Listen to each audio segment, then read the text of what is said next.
இவன் என்னடி கடைக்கு கிளம்பாம மைனர் கணக்கா மீசிய நறுக்கிக்கிட்டு இருக்கான்? ஏமா சரவணன் ஐயா மைனர் தானே, கல்யாணம் ஆயிட்டா ஒரு மைனர் இல்லன்னு ஆயிடுமா என்ன? என்னமா நீங்க இது கூட தெரியாம கல்லு பொறுக்கிட்டு இருக்கீங்க. கிண்டலு கிண்டல் கிண்டல் அடி பண்ணிட்டு இருக்க. நான் ஒண்ணு சொன்னா உடனே நீ ஒண்ணு சொல்லி பேச்ச வளர்த்து வேலையை கெடுக்காத. கல்லு பொறுக்கடி. நேத்து நைட்டு திடீர்னு எதுக்கு அம்மா பால் கொடுத்து விட்டாங்க? இவங்க கொடுத்து விட்டா அதை அந்த நேரத்தில் அர்ச்சனா கொண்டு வரலாமான்னு யோசிக்க வேணாமா? நல்ல வேலை, எப்படியோ சமாளிச்சு அனுப்பியாச்சு. கட்டிலுக்கு கீழே மட்டும் எட்டி பார்த்திருந்தா நாங்க 2 பேரும் தனித்தனியா படுத்துட்டு இருக்கோம்னு தெரிஞ்சிருக்கோம். அப்புறம் வீட்டுல இந்நேரத்துக்கு ஒரு பூகம்பமே பிடிச்சிருக்கும். நீ எல்லாம் எடுத்துட்டியா? அர்ச்சனா எங்க போற? கிச்சன்ல பாத்திரங்கள்லாம் அப்படியே கிடக்கு, நீ கொட்டடி, அதை போய் விளக்கி வை. இல்லத்த, இன்னைக்கு நான் வீட்டுக்கு தூரம். உக்காந்துட்டியா? அப்ப இன்னைக்கு மொத்த வேலையும் ஏன் தலையில தானா? சரி, குளிச்சுட்டு சுத்த பத்தமா இரு. இந்த நேரத்துல சமையல் கட்டுக்குள்ள போகாது. சரிங்க.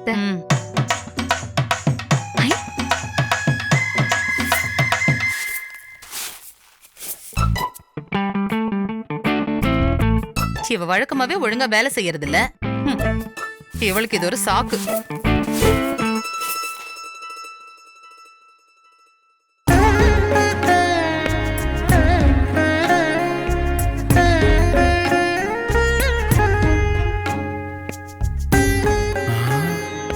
நல்லாதான் இருக்கா, ஆனா பக்கத்துல போனா பத்திரகாளி ஆயிடுறாளே.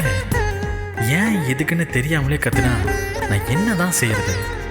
மனசு விட்டு பேசவும் மாட்டேங்கிறா. இதெல்லாம் எப்ப சரியாகுமோ?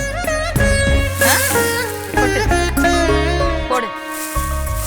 போதும் போதும். என்னடா என்னாச்சு? ஒண்ணு இல்லம்மா, கத்திரிக்கோல்ல குத்திக்கிட்டேன். நீ என்ன பெடல பையனாடா? இப்பதான் மீச முளைச்சுதா? ஆள பாரு. ரத்தம் வருதாடா? ஐயோ சந்தியா, நீ ஏண்டி குடத்தோட வேடிக்கை பார்த்துட்டு நிக்கிற? அவன் ரத்த கயத்தோட இருக்கிறது தெரியலையா? குடத்தை கீழே வச்சுட்டு கிச்சன்ல மஞ்சள் பொடி இருக்கும், அதை எடுத்துட்டு வந்து போட்டு விடு. அதை தண்ணியில கரைச்சு போடு. இவன் காலங்கத்தால கண்ணாடி பார்க்கும் போதே எனக்கு தெரியும் இப்படி ஏதாச்சும் நடக்கும்னு. ஐயா, நான் என்ன செந்தூரம் எடுத்துட்டு வரவா? எப்படி அவ? உனக்கு கொடுத்த வேலையை மட்டும் பாரு.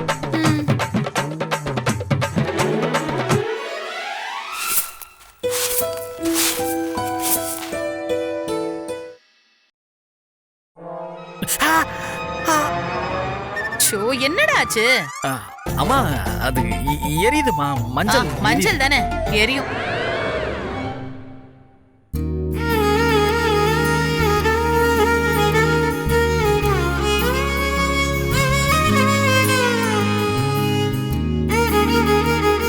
சந்தியா, மஞ்சத்தூள் போட்டாச்சா? போட்டுட்டேன். சரி, அதை வச்சுட்டு போய் எல்லாருக்கும் டீ போட்டு எடுத்துட்டு வா.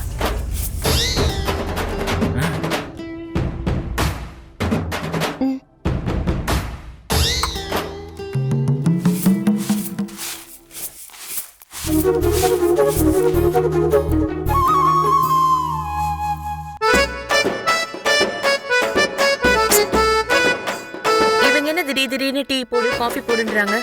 நான் என்ன பண்றது?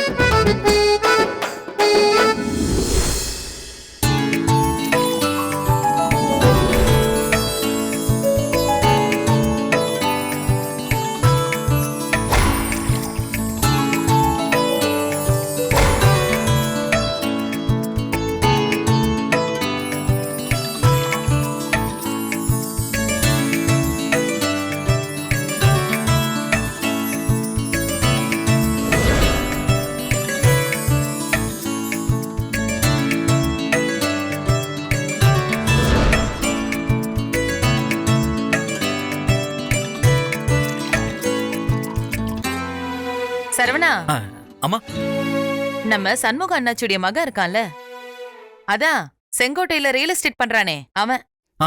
தெரியுமா, சொல்லுங்க. அவனை நேத்து நான் பார்த்தேன். குற்றாலத்துல இருந்து செண்பக அருவிக்கு போற வழியில 10 சென்ட் இடம் யாரோ விக்கிறாங்களாம். ஆ சென்ட் 3 லட்சம் சொல்றான். பேசிக்கலான்னு நான் சொன்னேன். எனக்கு கமிஷன் எதுவும் வேண்டாம், இடம் நல்லா இருக்கு, நமக்கு வேண்டியவங்களுக்கு வாங்கி கொடுக்கலான்னு பாக்குறேங்கிறான். ஆ. நீங்க என்னன்னு தம்பி கிட்ட கலந்து பேசிட்டு சொல்லுங்கன்னு சொன்னாப்ல. ஆ. அதான் நான் உங்ககிட்ட சொன்னேன். நீங்க சொல்றது நல்ல ஏரியா தாம்மா. சென்ட்டுக்கு 3 லட்சம்னா 10 சென்ட்டுக்கு 30 லட்சம். ரெஜிஸ்ட்ரேஷனுக்கு ஒரு 3 லட்சம் வரும். அப்படி இப்படின்னு குறைச்சாலும் எல்லாத்தையும் சேர்த்து ஒரு 33க்கு மேல ஆகுமா? ஆமாப்பா. அவ்வளோ பணத்துக்கு எங்கம்மா போறது? கல்யாண செலவுக்கான கடனை இன்னும் அடைக்கல. அதை முடிச்சுட்டு தானம்மா அடுத்தது பார்க்க முடியும். இடம் நல்லா இருக்கும்னு நினைச்சுதான் நான் சொன்னேன். நீ சொல்றதும் சரிதான், அகலக்கால் வச்சுட்டு மாட்டிக்க கூடாது. ஆ, உன் பொண்டாட்டி கிட்ட வெள்ளிக்கிழமை டீ கேட்டா சனிக்கிழமை பால் காய்ச்சி ஞாயிற்றுக்கிழமை சக்கரை வாங்கி திங்கக்கிழமை தான் டீ போடுவா போல இருக்கு. செந்திலு. அம்மா. அது 10 சென்ட் இடம் ஒண்ணு விக்கிறாங்களாண்டா. 30 லட்சம் வருது. நல்ல இடம்டா. காசு பணம் வச்சிருக்கியா? வாங்குறியா? மா இடமா எங்கம்மா? இங்கதான் குற்றாலத்துல. எதுக்கு இப்போ திடீர்னு கேக்குறாங்க? வலை விரிக்கிறாங்கன்னு நினைக்கிறேன். உஷாரு. எங்க கிட்டயும் பணம் எங்கத்தான் இருக்கு. கடையிலயும் பெருசா ஒன்னும் சேல்ஸ் இல்லையே. நான் உன்கிட்ட கேட்டனா? நீ எதுக்கு முந்திரி கொட்டை மாதிரி உள்ள நுழையிற? இல்லத்த சொன்னேன். தேவையில்லாத விஷயத்துல மூக்க நுழைக்காத. நீ சொல்லுடா. இல்லதாம்மா, அவ்வளோ காசுக்கு நான் எங்கம்மா போவேன்?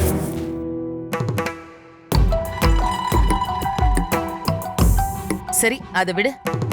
இன்னொரு முக்கியமான விஷயம் சொல்றேன். இது வரைக்கும் வீட்டு செலவு முழுசையும் சரவண மட்டும்தான் பண்ணிட்டு இருந்தான். ஆமா. நீ நினைச்சா கொஞ்சம் தருவ, இல்லன்னா சுத்தமா தரவே மாட்டேன். இப்போ சரவணனுக்கும் கல்யாணம் ஆயிடுச்சு. இனிமே பழைய மாதிரி இருக்க முடியாது. வீட்ல மொத்த செலவு என்ன ஆகுதோ அதுல பாதிய நீ கொடுத்தே ஆகணும். அதுதான் முறை, அதுதான் நியாயம். அம்மா அது பரவாயில்லம்மா. நீ சும்மா இருப்பா. ஒரு வீடுனா எல்லாருக்கும் சமமா பொறுப்பு இருக்கணும். ஒருத்தர் தலையில மட்டும் சுமையை ஏத்துனா அது பெரிய தப்பு. என்ன 2 பேரும் திரு திருன்னு முழிக்கிறீங்க? பாதி செலவு தரீங்கல்ல? தரலாம். கடை சேல்ஸ் தான் ஒன்னும் பெருசா இல்ல. இதையே இன்னும் எத்தனை காலத்துக்கு சொல்லுவீங்க? கடை சேல்ஸ் எப்படி இருந்தாலும் வீட்ல ஆகுற செலவு ஆயிட்டு தானே இருக்கும். அத ஒருத்த மட்டும் எப்படி செய்ய முடியும்? பாதி செலவை நீ கொடுத்தே ஆகணும். போச்சு.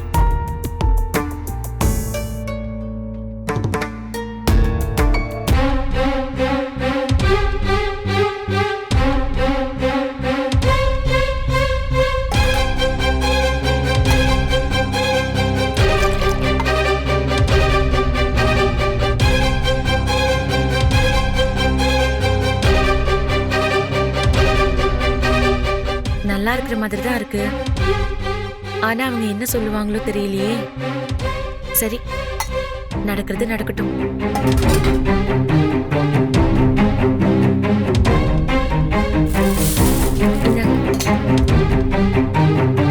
போடு, மொத்தத்தையும் போடு. அப்பாடி, எவ்வளோ நேரம்! ஒரு வழியா டீ போட்டு கொண்டு வந்துட்டியா?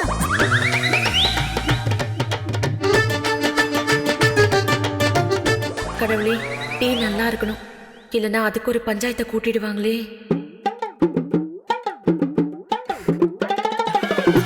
நீ குடிச்சியா? இன்னும் இல்லத்த.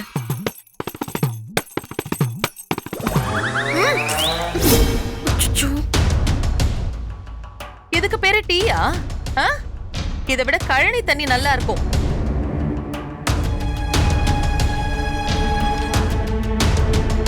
நீ டீ போட்டியா இல்ல பழைய டீ பாத்திரத்தை கழுவி எடுத்துட்டு வந்தியா?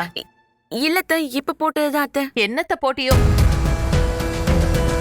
என் வாழ்க்கையிலேயே இவ்ளோ மோசமான ஒரு டீயை நான் குடிச்சதே இல்ல. அன்னைக்கே பாயசம் நல்லா தானே செஞ்ச, இன்னைக்கு என்னாச்சு உனக்கு? ஏய், அவனை எதுக்குடி பாக்குற? அவன் மட்டும் என்ன டீ ரொம்ப அருமையா இருக்குன்னு சொல்ல போறானா? யாராலையும் சும்மா கூட அப்படி சொல்ல முடியாது. அவ்வளவு மோசமா இருக்குது. சரி, நம்ம சொந்தக்காரங்க 4 பேரு இன்னைக்கு மத்தியானம் வீட்டுக்கு வராங்க. டீ தான் இந்த லட்சணத்துல போட்டு வச்சிருக்க. அவங்களுக்கு சாப்பாடாச்சும் கொஞ்சம் நல்ல விதமா செஞ்சு வை. புரியுதா? அத்தை, அவங்களுக்கும் நான் தான் சமைக்கணுமா? அப்புறம் நான் சமைக்கணுமா? நல்ல வடை பாயசத்தோட சமைச்சிரு. நாம எப்படி வாழறோம்னு வேவு பார்க்கறதுக்காக வராங்க. அவங்க முன்னாடி அருமையா சமைச்சு காட்டணும். புரியுதா? சரி, எடுத்துட்டு வா. ஆ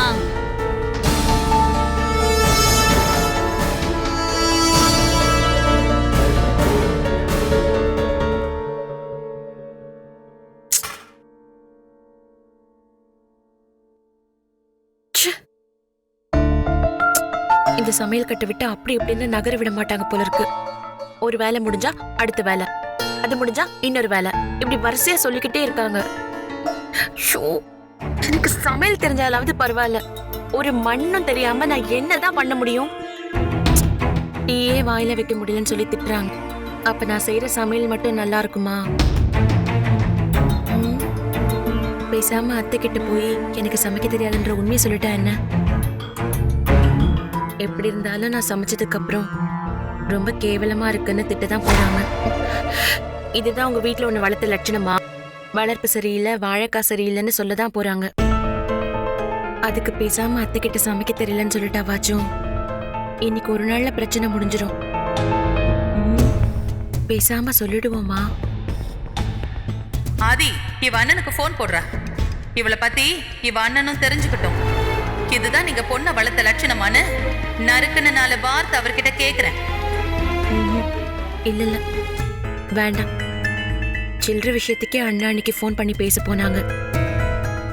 இதுக்கு வேற லெவல்ல பிரச்சனை பண்ணுவாங்க. வர்றத பார்த்துப்போம். அண்ணி கொடுத்த சமையல் நோட்டை பார்த்து ஏதாவது சமைச்சிருவோம்.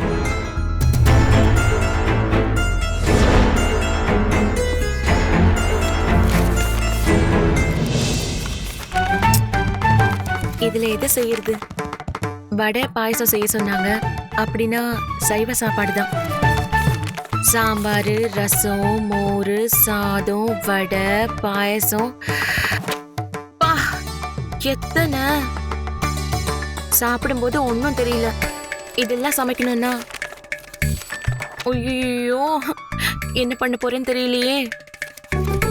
சரி, சாம்பார்ல இருந்து ஆரம்பிப்போம். நமக்கு மஞ்சத்தூளுக்கும் மல்லித்தூளுக்குமே வித்தியாசம் தெரியல.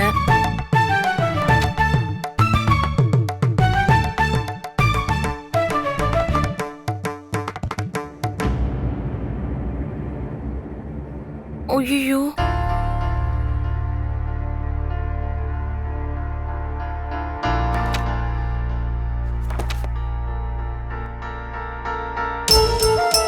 இத்தனை பேருக்கு ஒரே ஆளா சமைக்கிறது கஷ்டமா தான் இருக்கும். நான் வேணா உங்களுக்கு உதவி பண்ணட்டுமா? இல்லைங்க, வேண்டாம். நானே பாத்துக்கிறேன். சரிங்க, இதுவும் தேவைப்பட்டா சொல்லுங்க.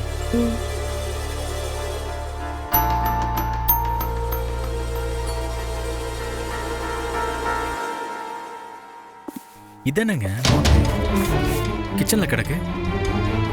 யாரோ தப்பா கொண்டு வந்து இங்க வச்சிட்டாங்க போல இருக்கு. இல்ல இல்ல, அதை இங்கேயே வச்சிருங்க. இது எதுக்குங்க உங்களுக்கு? இல்ல, அது அது பார்வதி நோட்டு. அவகிட்ட கொடுக்கணும். படிக்கிற புள்ள சமையல் கட்டுக்குள்ள நோட்டை வச்சுட்டு போயிருக்கா. அவ்வளோ அலட்சியம். சரி, அத நானே கொடுத்துடுறேன். இல்லைங்க, நானே போகும்போது கொடுத்துட்றேன். இல்ல பரவாயில்ல, நானே கொடுத்துடுறேன். சரிங்க.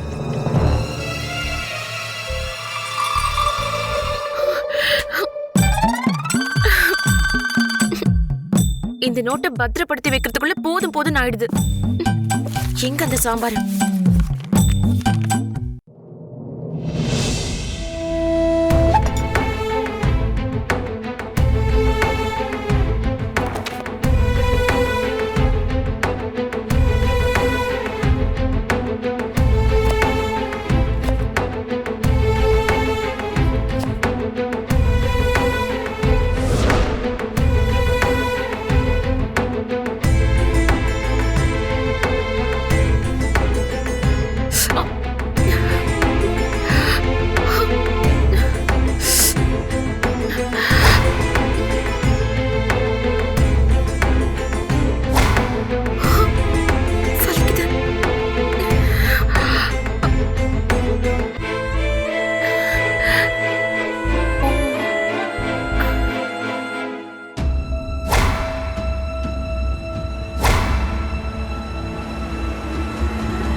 நான் வீட்டுக்கு தூரம்னு அத்தை கிட்ட எப்படி சொல்றது?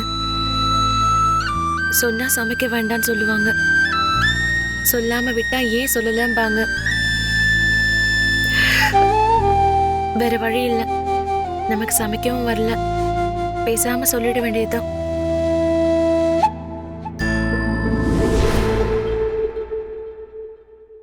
என்னங்க அத்தை திடீர்னு இப்படி சொல்றாங்க? இனிமே நாமளும் பாதி காசு தரணுமாமே? அதான் அர்ச்சனா, எனக்கும் புரியல. இப்படி திடீர்னு சொல்லுவாங்க நானும் எதிர்பார்க்கல.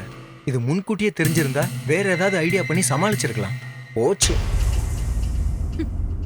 நல்லா வசமா சிக்கிட்டோங்க.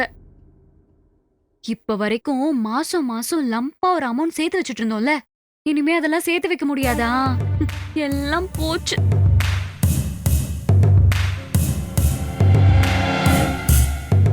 ஏங்க, உங்க அண்ணன் வராரு. ஏதாவது ஒரு பிட்ட போடுவோம். ஏங்க, உங்க அண்ணன் வந்துட்டாரு. சீக்கிரம் ஸ்டார்ட் பண்ணுங்க, ஸ்டார்ட் பண்ணுங்க, ஸ்டார்ட் பண்ணுங்க. இப்ப பாரு, கடை செல்ஸ் சுத்தமா இல்ல அர்ச்சனா. ஆ, இருந்த கொஞ்ச நஞ்ச செல்ஸும் கொரோனாவால புடுங்கிட்டு போயிருச்சு. வாங்கின கடனுக்கு வட்டி கட்டவே முழி பிதுங்குது. இதுல வீட்டு செலவுல பாதியை கொடுக்கணும்னு அம்மா சொல்றாங்க. நம்ம சொல்றத காது கொடுத்தும் கேட்க மாட்டேங்கிறாங்க. ஆமாங்க. அத்தை நம்ம துணி கடை வச்சுக்கிட்டு லட்ச லட்சமா சம்பாதிக்கிற மாதிரி நினைச்சிட்டு இருக்காங்க. நாம படுற கஷ்டம் நமக்கெல்லாம் தெரியும். போன வாரம்லாம் வட்டி கொடுத்தவனா கடை முன்னாடி வந்து நின்னு ஒரே சத்தம், அடுத்த வாரம் சேர்த்து தரோம்னு சொல்லி கெஞ்சு கூத்தாடி அனுப்பி வச்சோம். இதெல்லாம் இந்த வீட்ல இருக்கிறவங்களுக்கு யாருக்கு தெரியுது? அப்போ மாசம் மாசம் வீட்டு செலவுக்கு வட்டிக்கு வாங்கி தான் கொடுக்கணுமா? வேற என்னங்க பண்ண முடியும்? அத்தை குடும்ப செலவுக்கு பணம் கேக்குறாங்க, அதை தர முடியாதுன்னு சொன்னா நாம என்னமோ எதிரி மாறில ஆயிடுவோம். நம்ம நிலைமைய புரிஞ்சுக்கவும் இந்த வீட்ல ஆள் இல்ல. வேற என்ன வழி இருக்குன்னே தெரியலங்க. செந்தில், அண்ணா, என்ன கடை சேல்ஸ் ஒன்றும் சரியா போறது இல்லையா? ஆமாண்ணே, எப்படியும் ஒரு 6 மாசமாச்சும் ஆகும்னு நினைக்கிறேன். இத்தனைக்கும் இது சீசன் டைம், பொங்கல் வர்ற நேரம். இப்பவும் ஒன்னும் ஓடலண்ணே. சரிடா, என் அம்மா சொன்னதை நினைச்சு கவலைப்படாத. இந்த மாச செலவுக்கு நான் தரேன். அண்ணா, அதெல்லாம் வேணாண்ணே. மாமா மாமா, நீங்க எதுக்கு மாமா தரீங்க? பாவம், நீங்களே கஷ்டப்படுறீங்க. அதெல்லாம் வேண்டாம். அதெல்லாம் ஒண்ணும் இல்லம்மா. டேய் புர்ரா. அண்ணா வேணாண்ணே, நான் எப்படியாவது சமாளிச்சுக்கு வேணே. டேய் புர்ரா. அண்ணா வேணாண்ணே, விடுங்கண்ணே, நான் பாத்துக்கிறேன். டேய், இந்தா. அண்ணா என்னண்ணே நீ? வேணாண்ணே, புடிண்ணே. நீ அம்மா கிட்ட உன் பங்குன்னு சொல்லி கொடுத்துரு. அடுத்த மாசம் அப்புறம் பாத்துக்கோ, சரியா?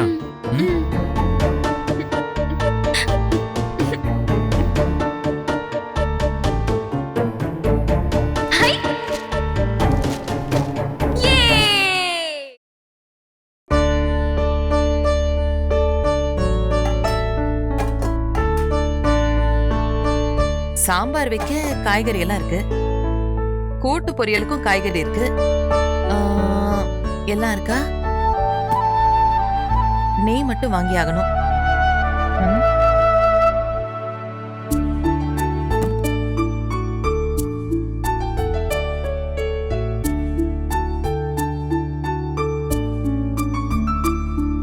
காய்கறி வெட்ட ஆரம்பிச்சிட்டாளா?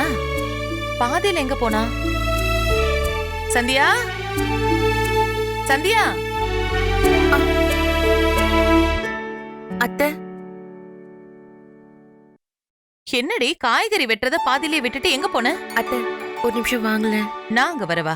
ஏன் நீ உள்ள வர மாட்டியா?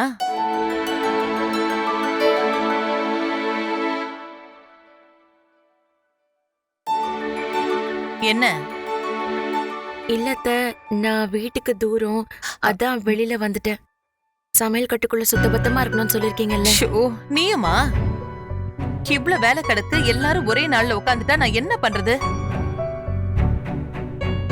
அதுவும் விருந்தாளிங்க வர நாள்ல.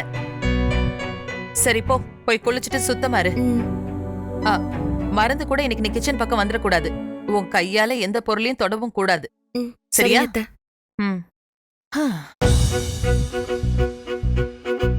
சமைக்கிறதுல இருந்து இன்னைக்கு தப்பிச்சிட்டேன். அடுத்து எப்ப சிக்க போறனோ தெரியல.